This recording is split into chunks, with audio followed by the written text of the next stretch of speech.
오늘의 말씀은 욥기 40장 1절부터 24절 말씀입니다. 12절까지만 읽겠습니다. 여호와께서 또 욥에게 일러 말씀하시되 트집 잡는 자가 전능자와 다투겠느냐. 하나님을 탓하는 자는 대답할지니라. 욥이 여호와께 대답하여 이르되 보소서, 나는 비천하오니 무엇이라 주께 대답하리이까. 손으로 내 입을 가릴 뿐이로소이다. 내가 한번 말하였사온즉 다시는 더 대답하지 아니하겠나이다. 그때에 여호와께서 폭풍우 가운데에서 욥에게 일러 말씀하시되 너는 대장부처럼 허리를 묶고 내가 내게 묻겠으니 내게 대답할지니라. 내가 내 공의를 부인하려느냐. 내 일을 세우려고 나를 악하다 하겠느냐. 내가 하나님처럼 능력이 있느냐. 하나님처럼 천둥 소리를 내겠느냐. 너는 위엄과 존귀로 단장하며 영광과 영화를 입을지니라. 너의 넘치는 노를 비우고 교만한 자를 발견하여 모두 낮추되 모든 교만한 자를 발견하여 낮아지게 하며 악인을 그들의 처소에서 짓밟을지니라. 여러분, 노코멘트라는 말이 있습니다. 여러분, 이 노코멘트는 답변을 하지 않는다라는 말인데요. 여러분, 그런데 사람들이 이 노코멘트를 사용할 때 보통 세 가지의 이유가 있습니다. 첫 번째로 답변을 피하기 위해서 이러한 노코멘트를 사용하는 거죠.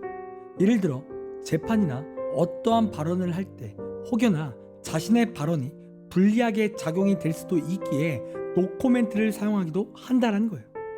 그리고 두 번째로 사람이 노코멘트를 사용할 때 사용하는 이유는 진짜로 몰라서 그 노코멘트를 사용한다라는 겁니다.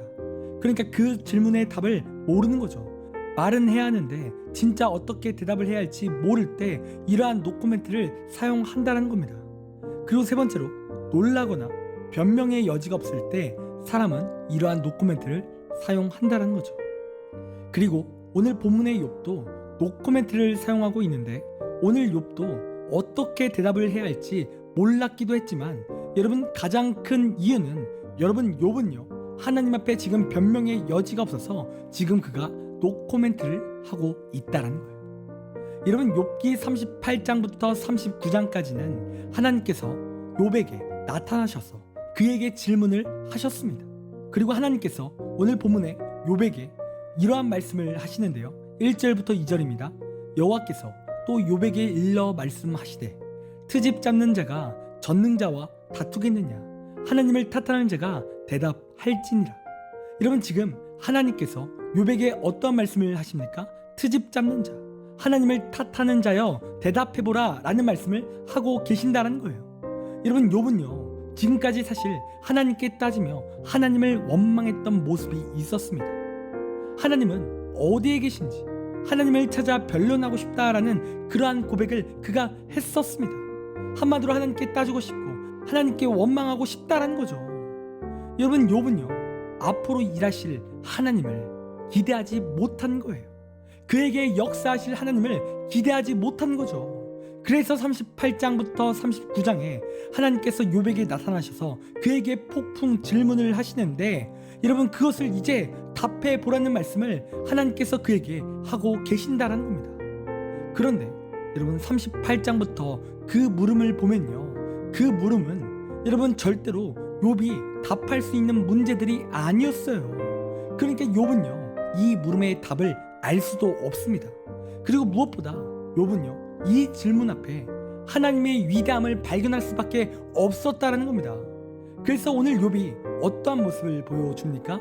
3절부터 5절입니다. 욥이 여호와께 대답하여 이르되 보소서, 나는 비천하오니 무엇이라 주께 대답하리이까. 손으로 내 입을 가릴 뿐이로소이다. 내가 한번 말하였사온즉 다시는 더 대답하지 아니하겠나이다. 여러분, 지금 하나님의 물음에 욥이 어떠한 모습을 보여줍니까? 대답하지 않는 모습을 보여주고 있다는 거예요. 여러분, 오늘 이 욥이 노코멘트를 하고 있다는 거죠. 그리고 이 노코멘트는요 분명 하나님에 대한 그 물음이 어려움도 있겠지만 여러분, 그러나 오늘 이 노코멘트는 4절에 욥이 말한 바와 같이 욥이 비천하기 때문에 하나님께 말할 수가 없다라는 의미인 거예요. 그러니까 지금 욥은 자신의 바닥을 봤다라는 거예요. 그리고 하나님의 이대하심을, 그리고 하나님의 위대하시고 전능하심을 보았다라는 거죠. 자신의 안목은 연약하고 하나님의 위대함을 보았다라는 겁니다. 그래서 그는 변명의 여지가 없음을 지금 말하고 있는 거예요. 그러니까 지금 이 노코멘트는요, 겸손함의 표현이라고 할 수 있습니다. 더 이상 하나님을 탓하지 않겠다라는 의미인 거예요. 그리고 이러한 노코멘트는 계속해서 하나님의 말씀을 듣겠다라는 의미인 거죠. 여러분, 지금 욥이요, 자신의 잘못을 하나님 앞에 인정하는 겸손의 모습을 보이고 있는 겁니다. 여러분, 사람은요, 얼마나 많은 변명 가운데 살아가는지 모릅니다. 여러분, 그냥 잘못했습니다 하고 그렇게 끝내고 자신의 죄를 인정하고 겸손히 끝내면 좋은데, 사람은 계속해서 자신의 말을 꺼낸다라는 거예요. 내가 상황이 이래서, 내가 저래서, 그러한 변명의 모습을 보여준다라는 거죠. 여러분, 이스라엘의 초대 왕인 사울 왕이 그랬어요. 그가 하나님 앞에 범죄했을 때마다 그는 하나님 앞에 변명이 많았습니다.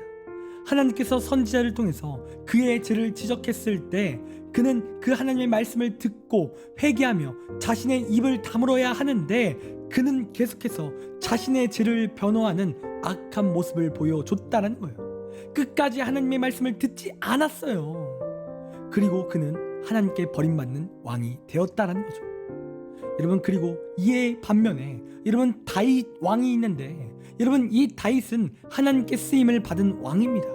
그런데 그가 왜 하나님께 귀하게 쓰임을 받았냐면, 그는 하나님 앞에 범죄했을 때 그는 그의 입을 닫았기 때문에 그래요. 그러니까 다윗이 하나님 앞에 범죄했을 때 하나님께서 그 죄를 지적하셨습니다. 그리고 그 죄를 지적했을 때 다윗은 바짝 엎드렸어요. 변명한 것이 아니라 바짝 엎드리고 하나님의 말씀을 겸손히 들었다는 거죠. 여러분, 사람은요, 실수합니다. 또 죄를 지어요. 그러나 하나님께 쓰임받고 하나님께 칭찬받는 자는요, 하나님 앞에 변명하지 않습니다. 그저 하나님 앞에 엎드리는 거예요. 겸손히 자신의 죄를 인정하는 거죠. 내 입은 다물고 하나님 앞에 내 연약함을 고백할 뿐인 거예요.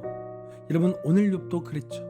자신의 비천함을 고백하며 하나님 앞에 겸손히 나아갔습니다. 여러분, 이 시간 우리도 겸손히 하나님 앞에 나아가야 될 줄 믿습니다. 여러분, 우리는 의인이 아닙니다. 우리는 죄 가운데 살아가는 자들이에요. 그리고 우리의 모든 죄악을 우리 하나님께서는 다 아십니다.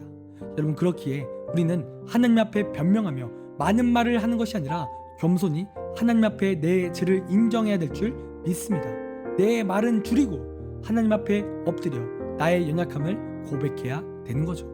그리고 우리가 그렇게 겸손히 하나님 앞에 나아간다면 하나님께서 다윗을 용서하시고 또 그를 위대하게 사용하셨던 것처럼 우리를 용서하시고 또 우리를 위대하게 사용하실 것입니다.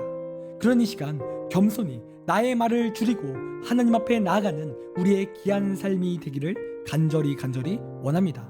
기도하겠습니다. 하나님, 우리가 겸손함으로 나의 말을 줄이기 원합니다.